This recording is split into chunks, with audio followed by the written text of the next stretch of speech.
Hello, good morning everyone, and welcome to our ninth class video lecture. We will continue chapter number 3. Actually, this is the chapter number 2. Constitution के बारे में हम पढ़ रहे थे काफ़ी टाइम से. कॉन्स्टिट्यूशन कैसे बन रहा है, इसकी हिस्ट्री जान रहे हम, कैसे इसने अपने आप को मॉडिफाई किया, किन किन लोगों ने इसमें काम किया, कॉन्स्टिट्यूशन असेंबली क्या थी, ये सारी चीज़ें हम पढ़ रहे हैं. इसमें जो साइड में आप एक पिक्चर देख रहे हैं, बलदेव सिंह जी की है. A successful entrepreneur and leader of Pethick Akali party in the Punjab assembly, nominees of the Congress in the Constituent Assembly, later defence minister in the union cabinet, यानी बाद में डिफेंस मिनिस्टर बने थे. तो ये कुछ जानकारियां हैं, इससे आपको काफ़ी हेल्प मिलेगा, आपको काफ़ी नॉलेज मिलेगी, क्योंकि हम जिस कंट्री में रहते हैं हमें उनके बारे में जानना बहुत ज़रूरी है. उसकी हिस्ट्री के बारे में, और जैसे हम पॉलिटिकल लाइफ के बारे में हम जान रहे हैं कि कैसे हमारा कॉन्स्टिट्यूशन बना है, जिसके ऊपर पूरी कंट्री बेस होती है. बिना इसके गवर्नमेंट रन नहीं कर सकती. लेट्स कंटिन्यू, इसको दोबारा हम कंटिन्यू करते हैं. In this book we shall study the exact provision of the constitution on different subject. At this stage let us begin by understanding the overall philosophy of what our constitution is all about. इस book में हम study करेंगे कि कौन कौन से provision रखे गए थे, कौन कौन से डिफरेंट सब्जेक्ट्स लिए गए थे कॉन्स्टिट्यूशन के अंदर, और इस स्टेज में हम देखेंगे कि इसकी फिलॉसफी क्या थी. फिलॉसफी यानी मेन प्रिंसिपल क्या था, और हमारा जो कॉन्स्टिट्यूशन है वो किसके बारे में. We can do this is in two ways. इसको हम दो तरीके से पढ़ सकते हैं. We can understand it by reading the views of some of our major leaders on our constitution. एक तो हम अपने लीडर्स के जो व्यूज हैं उसको पढ़ करके हम थोड़ा सा आइडिया लगा सकते हैं कि कॉन्स्टिट्यूशन के बारे में उन्होंने क्या कहा है. But it is equally important to read what the constitution says about its own philosophy. लेकिन ये इक्वली इम्पॉर्टेंट भी है हमारे लिए कि हम सब पढ़ें और कॉन्स्टिट्यूशन के बारे में समझें कि उसकी फिलॉसफी क्या है. This is what the preamble to the constitution does. ये वही है जिसमें प्रियम्बल के थ्रू प्रियम्बल हमें समझाता है कि हमारा कॉन्स्टिट्यूशन किसके बारे में है और क्या करना चाहता है. प्रियम्बल के बारे में मैंने पहले भी समझाया था आपको कि प्रियम्बल एक तरह से इंट्रोडक्शन है, और ये शॉर्टली आपको कॉन्स्टिट्यूशन की पूरी स्टोरी समझाता है कि हमारे कॉन्स्टिट्यूशन में क्या क्या चीजें. Let us turn this one by one. इसको धीरे धीरे हम पढ़ते हैं. The dream and the promise. क्या सपने दिखाए गए थे और क्या प्रॉमिस की गई थी. Some of you may have noticed a name missing from the sketch of the maker of the Constitution. आप सभी में से एक नाम आप जरूर मिस कर रहे होंगे कि ज़्यादातर उनका नाम लिया जाता है हर चीज़ में, लेकिन यहाँ पर वो नाम मिस है. जैसे कि वो नाम है, आप गेस करिए कौन सा नाम है. ये है महात्मा गांधी. महात्मा गांधी ने बहुत इंपॉर्टेंट रोल प्ले किया था. उन्होंने अपनी पूरी लाइफ लगा दी थी, और एंड में उन्होंने उनका एंड मतलब उनकी मृत्यु भी इसी कारण से हुई थी कि मे बी उसका रीजन डिवीजन है, पाकिस्तान और इंडिया का डिवीजन के कारण से ऐसा हुआ था. हम कंटिन्यू करते हैं. He was not a member of the constitution assembly. वो इस कॉन्स्टिट्यूशन असेंबली के मेंबर नहीं बने थे. Yet there were many members who followed his vision. फिर भी बहुत सारे जो लोग इसके मेंबर बने थे वो उनके विजन को, यानी विजन को हम हिंदी में दृष्टिकोण कहते हैं, या हम जो सोच रहे हैं कि हमारा ड्रीम कैसा है, हमारा इंडिया कैसा होना चाहिए, तो उन्हीं की सोच के अनुसार ही ये बनाया गया था. आगे year ago writing in his magazine young India in 1931. उन्होंने सालों पहले अपने मैगजीन में, जिनका नाम था यंग इंडिया, में लिखा था 1931 में, he had spelled out what he wanted the constitution to do. उन्होंने उसमें लिखा था कि वो किस तरह का कॉन्स्टिट्यूशन चाहते थे. ये चीज़ देखिए आप, इसमें लिखा हुआ है, इसको आपको पढ़ना, ताकि आप फिर बताना मेरे को कि इसमें क्या है. ये असेसमेंट की तरह आप पढ़िए और थोड़ा समझिए, क्योंकि 9th स्टैंडर्ड में आ गए हैं, आपको काफ़ी कुछ आइडिया लग जाना चाहिए पढ़ने के बाद में. This dream of an Indian India that has eliminated inequality was shared by Dr. Ambedkar, who played a key role in the making of constitution, but he had a different understanding of how inequality could be removed. इसमें बताया गया कि उनका सपना था कि किस तरह से जो भी असमानता है, यानी कोई लोग बराबर नहीं है, कोई अमीर है कोई गरीब है, तो इसको दूर करना चाहिए। उनका सपना था महात्मा गांधी का। और डॉक्टर बी आर अम्बेडकर ने भी इसमें की रोल, यानी बहुत ही महत्वपूर्ण रोल प्ले किया था इसमें कॉन्स्टिट्यूशन बनाते समय। लेकिन उनका तरीका अलग था, उन्होंने इनइक्वलिटी को हटाने के लिए अलग तरीका अपनाया।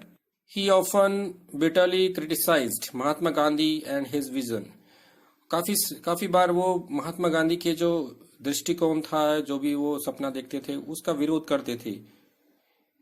In his concluding speech to the Constituent Assembly, he started his anxiety very clearly. और ये चीज उनकी स्पीच में दिखाई देती है जब उन्होंने कॉन्स्टिट्यूशन असेंबली के स्टार्टिंग में कही गई थी, और उसमें उनका जो उनके मन में जो एंजाइटी थी, यानी उनके मन में जो कह सकते हैं नेगेटिव भावना थी, या फिर हम कह सकते हैं कि जो भी अलग भावना थी, वो उन्होंने इसमें सबके सामने एक्सप्रेस की थी।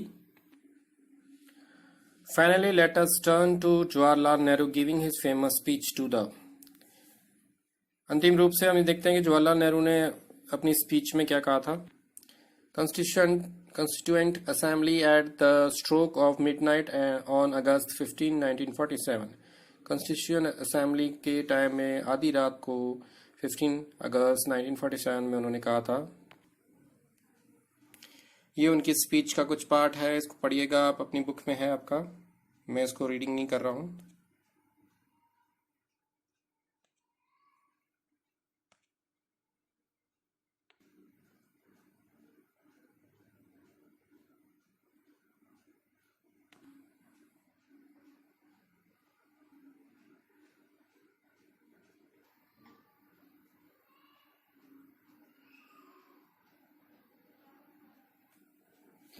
चेक योर प्रोग्रेस, हमारे लिए कुछ वर्क है इसमें। जैसे read the 3 quotation above carefully, 3 quotations को ढंग से पढ़ना है। Can you identify one idea that is common to all these 3। कोई एक कॉमन आइडिया बताइए तीनों में। What are the differences in their ways of expressing that common idea. कौन सा एक अलग तरीका था जिसके थ्रू उन्होंने जो आइडिया को समझाने की कोशिश करी है, क्योंकि एक समान आइडिया है। डेफिनेटली आइडिया तो सेम ही है कि जो इनइक्वलिटी है उसको दूर करना है, तो सबका अलग तरीका है। महात्मा गांधी का अलग तरीका था, और बी आर अम्बेडकर जी का तरीका अलग था, और जवाहरलाल नेहरू जी का ऑलमोस्ट हम कह सकते हैं एक ही तरीका महात्मा गांधी जैसा ही था। Philosophy of the constitution, values that inspired and guided the freedom struggle and were in turn nurtured by it, formed the foundation for India's democracy। जो वैल्यूज हैं वो इंस्पायर करती हैं, हमें प्रेरणा देती हैं, गाइड करती हैं, हमें दिशा दिखाती हैं फ्रीडम स्ट्रगल, और हमें नरिश करती हैं, यानी हमें बढ़ने में मदद करती हैं, और एक फाउंडेशन डेवलप करती हैं, यानी नींव का पत्थर की तरह हमारी नींव मजबूत करती हैं डेमोक्रेसी के लिए। These values are embedded in the preamble of the Indian constitution. ये जो वैल्यूज हैं ये प्रेम्बल के अंदर बताई गई है इंडिया के कॉन्स्टिट्यूशन में। The guide all the article of the Indian constitution, ये जो भी आर्टिकल्स हैं सबको एक तरह से समझाती है कि क्या है इन आर्टिकल्स में क्या लिखा गया है। The constitution begin with a short statement of its basic values. Constitution जब स्टार्ट होता है तो वो एक शॉर्ट बेसिक वैल्यूज के थ्रू स्टार्ट होता है, जिसमें जो बातें कही गई हैं वो बेसिक वैल्यूज के ऊपर निर्भर करती हैं। This is called the preamble, इसे हम प्रीएम्बल कहते हैं। To the constitution taking inspiration from American model, most countries in the contemporary world have chosen to begin their constitution with the preamble. हमने अमेरिकन मॉडल से इसको inspiration ली है, और बहुत सारी कंट्रीज ने भी जो उस समय की कंट्री हैं, अभी जो समकालीन कंट्रीज हैं,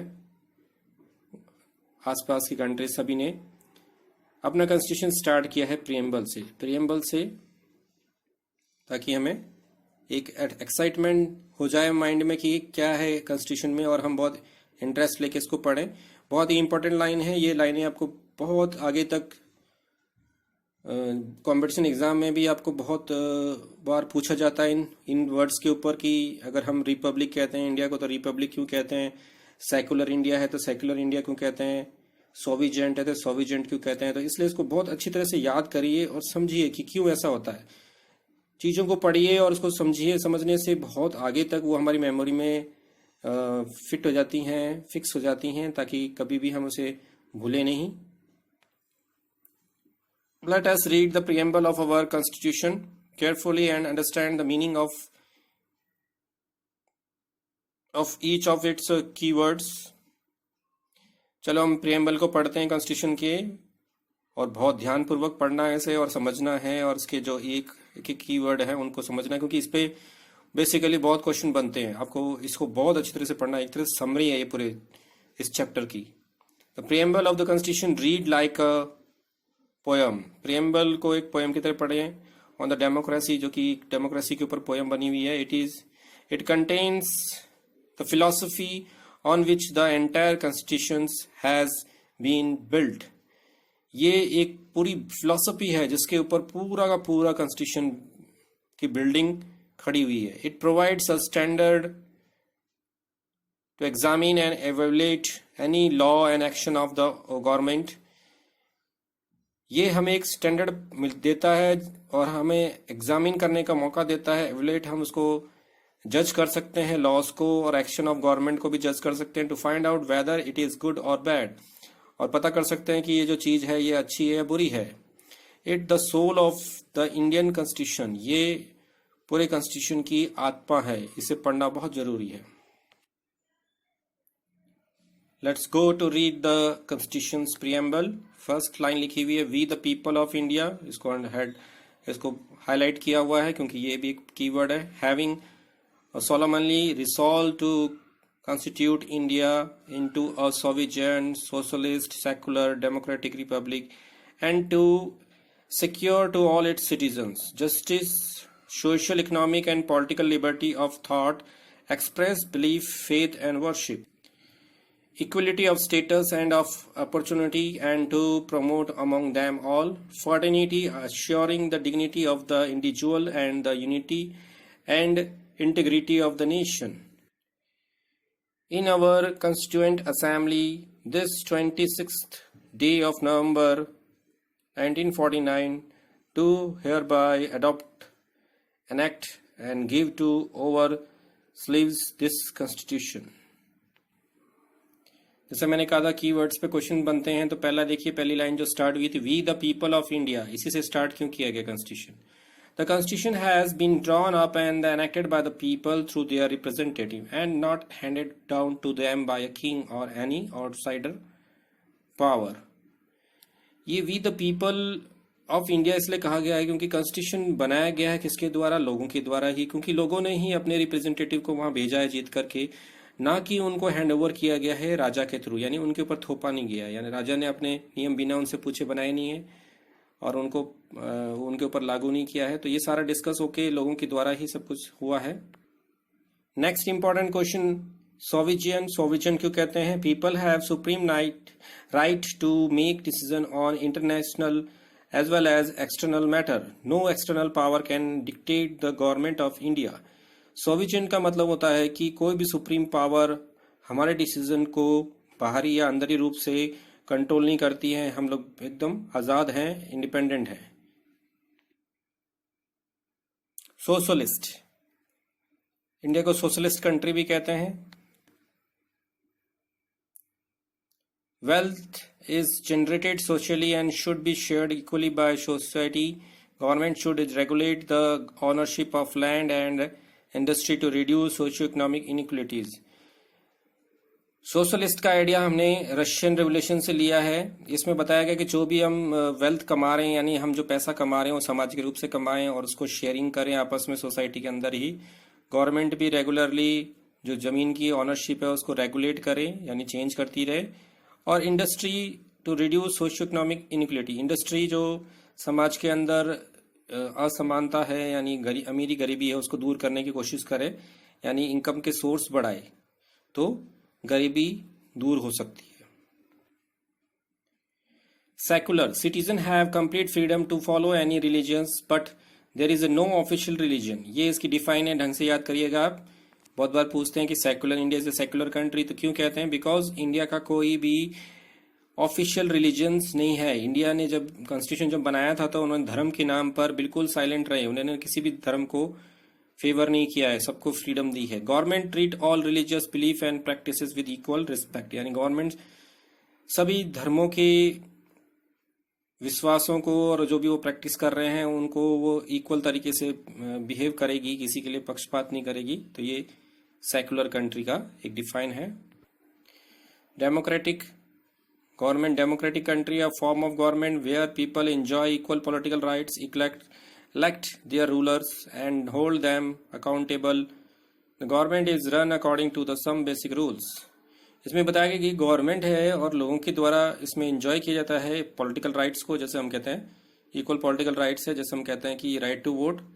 इलेक्टेड देयर रूलर्स, वो अपने इस वोट के राइट से रूलर्स को चुनते हैं, उनको होल्ड करते हैं, उनके अकाउंटेबिलिटी को चेक करते हैं। The government run according to the some basic rules, और बेसिक रूल्स पे गवर्नमेंट रन करती है, जैसा कि इसमें कॉन्स्टिट्यूशन में लिखा गया है, उसके अकॉर्डिंग ही गवर्नमेंट आगे बढ़ती है। अगेन क्वेश्चन आ रहा है हमारा, रिपब्लिक, इंडिया रिपब्लिक डे क्यों मनाती है या इंडिया रिपब्लिक कंट्री क्यों है? The head of the state is an elected person and not a hereditary position. इसका मतलब ये है कि जो कंट्री का हेड होता है, राजा होता है, वो इलेक्शंस के थ्रू चुना जाता है, ना कि उसे इसके खानदान की तरह, यानी राजा का बेटा राजा, इस तरह से जनरेशन टू जनरेशन वो बनता नहीं है।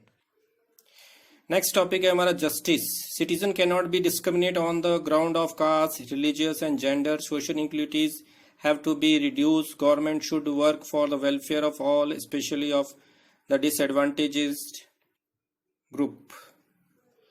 जस्टिस का मतलब है कि citizen can not be discriminate, यानी जो नागरिक हैं उनमें किसी के साथ भेदभाव नहीं किया जाएगा, कास्ट के रूप में या धर्म के नाम पर या जेंडर के नाम पर यानी लिंग के नाम पर, और सोशल इनइक्वलिटीज को दूर करने की कोशिश की जाएगी। गवर्नमेंट वर्क करेंगी सबके लिए एक साथ काम करेगी, और जो कमजोर ग्रुप है उनको फायदा पहुंचाएगी।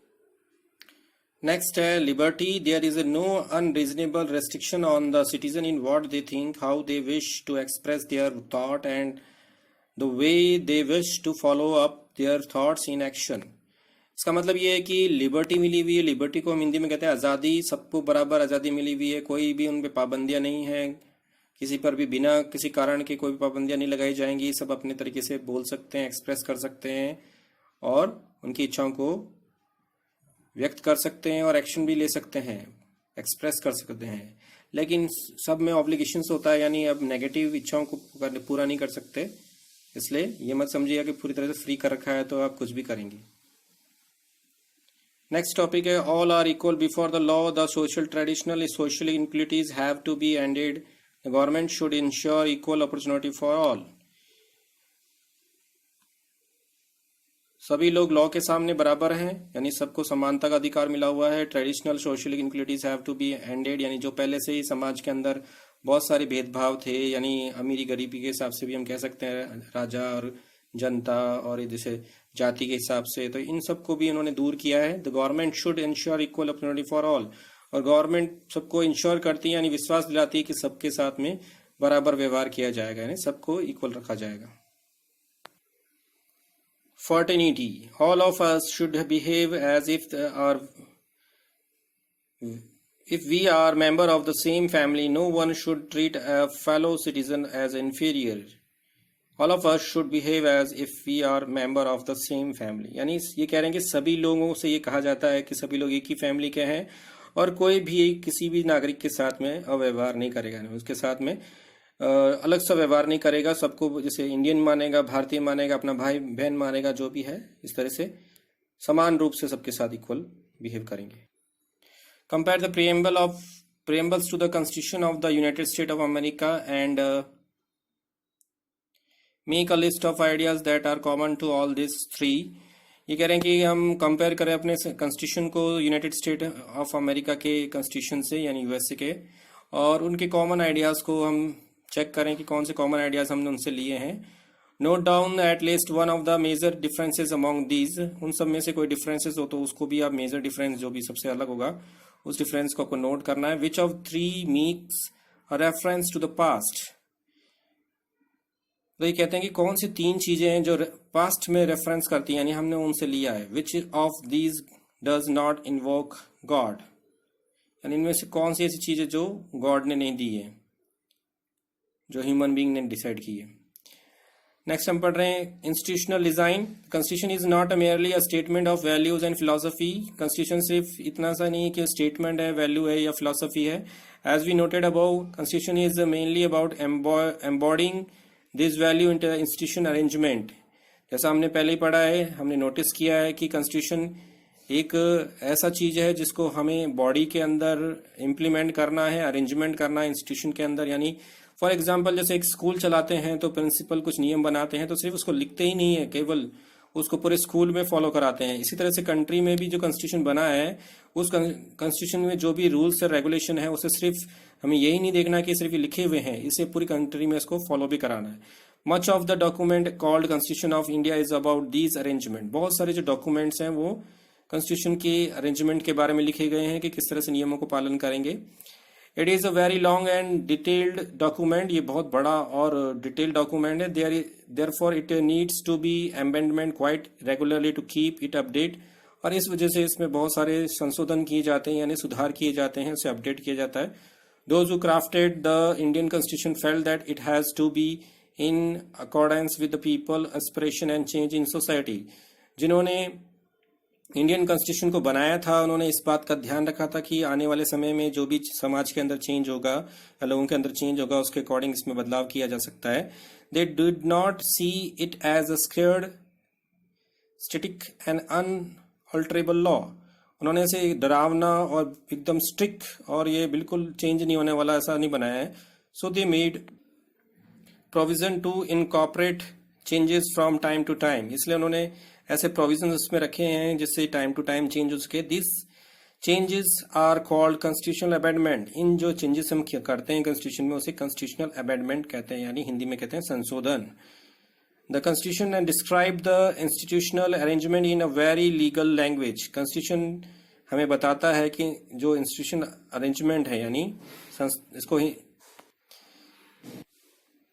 इंस्टीट्यूशनल अरेंजमेंट को लीगली लैंग्वेज में समझाता है कि किस तरह से हम इंस्टीट्यूशन को चलाएं. If you read the constitution for the first time it can be quite difficult to understand. यानी पहली बार आप जब पढ़ेंगे कॉन्स्टिट्यूशन को तो ये बिल्कुल आपको बहुत डिफिकल्ट लगेगा कि क्या चीज़ है. जैसे हम एसएसटी को पढ़ते हैं तो थोड़ा सा हमें अजीब सा ही लगता है, लेकिन हर चीज़ को हम काफ़ी टाइम पढ़ते हैं तो 4-5 बार रिपीट करते हैं तो उसके बाद में हमें ये समझ में आने लग जाता है. और जो भी डाउट्स हैं आप वो डाउट्स अपने कमेंट सेक्शन में लिखिएगा ताकि मैं उसको क्लियरिफाई कर सकूं और आपके माइंड में कोई भी डाउट नहीं रहना चाहिए.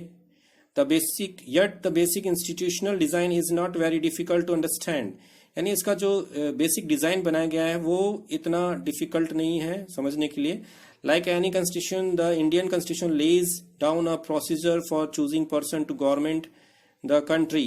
जैसा दूसरे संविधान में लिखा गया है वैसे ही इंडिया के संविधान में भी लिखा गया है कि कैसे पर्सन को चुना जाएगा कंट्री के गवर्नमेंट में, उसको गवर्नमेंट बनाने के लिए. It define who will have how much power to take which decision. इसमें भी ये लिखा हुआ है कि किसके पास में कितनी पावर होगी और कोई भी डिसीजन यानी निर्णय लेने के लिए वो किस तरह से प्रोसेस अपनाएगा. And it puts limits to what the government can do by providing some rights to the citizen that can not be violated. और ये एक लिमिटेशंस भी बताता है गवर्नमेंट की कि जो एक सामान्य राइट्स दिए गए हैं नागरिकों को उन राइट्स के खिलाफ कोई भी चीज अगेंस्ट नहीं जाएगी. The remaining 3 chapter in this book are about these 3 aspect of the working of Indian constitution. जो आपके आगे चैप्टर आएंगे उसमें वर्किंग कॉन्स्टिट्यूशन के बारे में बताएंगे जिसमें लेजिस्लेचर, जुडिशियल, एग्जीक्यूटिव इन सब के बारे में पढ़ेंगे हम. We shall look at some keys constitutional provision in each chapter and understand how they work in the democratic politics. हम हर चैप्टर में कॉन्स्टिट्यूशन के की वर्ड्स को पढ़ेंगे, की प्रोविजंस को पढ़ेंगे और उससे हम समझेंगे कि किस तरह से एक डेमोक्रेटिक पॉलिटिक्स में चलता आगे. But this text book will not cover all the silent feature of the institutional design. ये जो बुक है ये पूरी चीज़ों को कवर नहीं कर पाएगी इंस्टीट्यूशनल डिजाइन के जो इंडियन कॉन्स्टिट्यूशन के हैं. Some other aspects will be covered in your text book next year. और कुछ चीज़ें हम अगले साल में बुक्स के अंदर पढ़ेंगे. सो बहुत लेंदी हो गया वीडियो, और सेम वही चीज़ मैं दोहराऊंगा कि आप लोग अपने हेल्थ का भी केयर करिएगा. और ये जो एसएसटी है ये इतने इजी नहीं है, इसे समझना बहुत ज़रूरी है. हमें बहुत आसान लगती है कि हम कुछ भी लिख देंगे तो ये इसमें पास हो जाएंगे, लेकिन बहुत केयरफुली इसको पढ़ना है, समझना है, तभी तो आप आगे बढ़ सकते हैं. So students, I am going to wind up my video. God bless you and bye.